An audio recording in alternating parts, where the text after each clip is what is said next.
किसान भाइयों, राम राम, सत श्री अकाल, वाहिगुरु जी का खालसा, वाहिगुरु जी की फतेह। पिछले दिनी आपने देखा होगा कि सुप्रीम कोर्ट ने एक रिपोर्ट जनतक की है तो उस रिपोर्ट के विच कहने की कोशिश की है कि 85% तो वध लोग इन्हां कानूनों के हक सी, कानूनों के पक्ष च खड़े सी। और इनू तुसी याद करियो, मैं तुहाडे याद दिलानी चाहना गल ये कि भाइयों ये बात बहुत इंपॉर्टेंट है। ये वो कमेटी है जिस समय ये कमेटी बन रही थी, एसकेएम ने उसी दिन इस कमेटी को रिजेक्ट कर दिया था कि हमें इस कमेटी से कोई उम्मीद नहीं है। पागल नहीं था एसकेएम। एसकेएम को उसी दिन पता था कि ये कमेटी क्या करने वाली है। जो रिपोर्ट आई है एसकेएम को उसी दिन पता था कि रिपोर्ट ऐसी ही आएगी। क्यों? क्योंकि इस कमेटी के जो सदस्य लिए गए थे, जो मेंबर साहिबान लिए गए थे, वो वही लोग थे जो गैट के अब WTO के पक्ष में भुगतते रहे हैं। इन कानूनों को जिन लोगों ने अलग अलग माध्यम से, अलग अलग तरीके से बहुत वाजब और जायज ठहराने का पहले से ही प्रयास कर रखा था, वही लोग थे इस कमेटी के मेंबर। तो उनसे कैसी उम्मीद की जा सकती थी कि ये लोग आपके पक्ष में रिपोर्ट देंगे। आपने ये भी सुना होगा, आंदोलन के चलते खबरें आती थी आज नरेंद्र तोमर जी को 60 संगठन मिले, किसानों के 60 संगठन मिले, जिन्होंने ये कहा कि इन कानूनों को तुरंत लागू किया जाए। लेकिन वो जो संगठन थे वो कहां थे?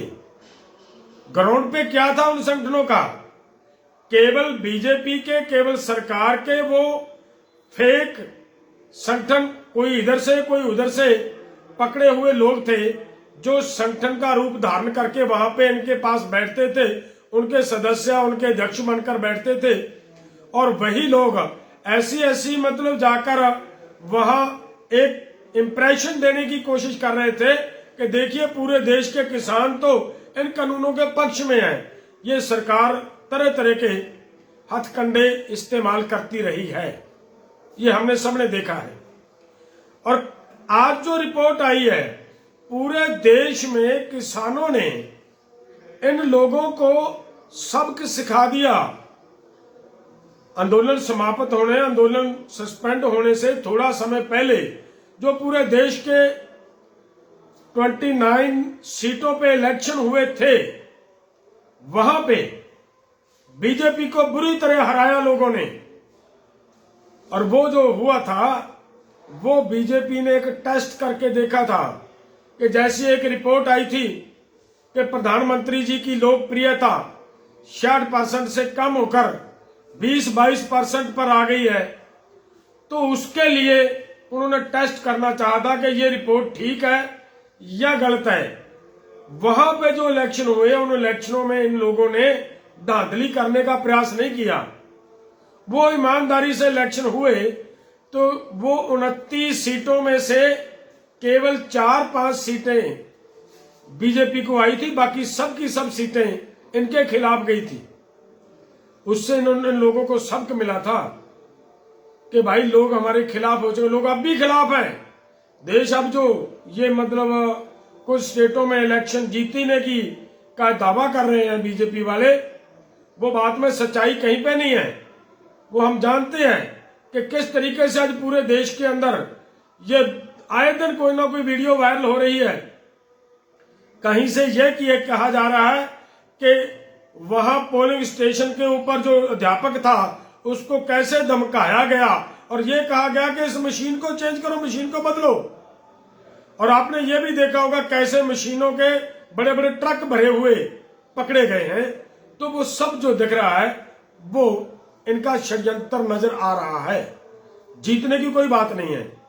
तो मेरा कहने का मतलब सिर्फ इतना है, ये वो जीते वो हारे वो अलग बात है। मेरा कहने का मतलब ये है कि पूरे देश का किसान इनके खिलाफ था और आज भी है, आज भी है। इसके लिए वो जो इन्होंने फेक रिपोर्ट बनवाकर सुप्रीम कोर्ट में सबमिट की है, उन लोगों का पहले से पता था कि वो ऐसा करने वाले हैं। इसके लिए एसकेएम ने पहले दिन से ही उसको रिजेक्ट कर दिया था और क्लियर और स्पष्ट ये कह दिया था कि हम कहीं पे भी कोई इनको ऐसा अपना बयान नोट नहीं करवाएंगे, ना हमें इनके ऊपर विश्वास है, ना ये ईमानदारी से काम होगा। वही आज आपके सामने है, वही कुछ हुआ है। सो ये जो बातें मैंने कही हैं कि 29 में से 5 सीटें जीते, बाकी सब हार गए, ये सिर्फ हमारा कहने का मतलब इतना ही था कि वहां से दिख गया था और अब भी नजर आ रहा है कि लोग इनके खिलाफ थे, इन कानूनों के पक्ष में नहीं थे, कानूनों के खिलाफ खड़े थे। इसी वजह से वो 29 में से केवल 5 सीटें ही बीजेपी को मिल सकी थी, बाकी सब सीटें बीजेपी हारी। और ऐसी आपको देखी होगी आपने रिपोर्ट उस समय की कि बहुत सारी सीटें ऐसी थी जहां पे बीजेपी की जमानत जब्त हुई है। वो है सच्ची कहानी, वो है असलियत। इसके लिए मेरा कहने का मतलब सिर्फ ये है कि पूरे देश का किसान इसके खिलाफ था। और कहां से निकाल ली इन्होंने ये बात कि 85% तक ही लोग इस कानून के पक्ष में खड़े हैं। ये बिल्कुल झूठी और फेक रिपोर्ट है।